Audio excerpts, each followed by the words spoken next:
how to change display name on Roblox PS5. First, you want to open up Roblox. Now, once you open up the game itself, you will need to go and click on the three dots in the top right corner and then select settings. Now here, once you select settings, you will see a QR code in the top right.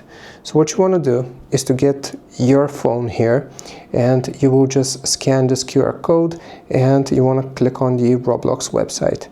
Once you select it, it might prompt you to sign into your account. So I'm just going to sign into my account here on my phone, and I'm going to click on login.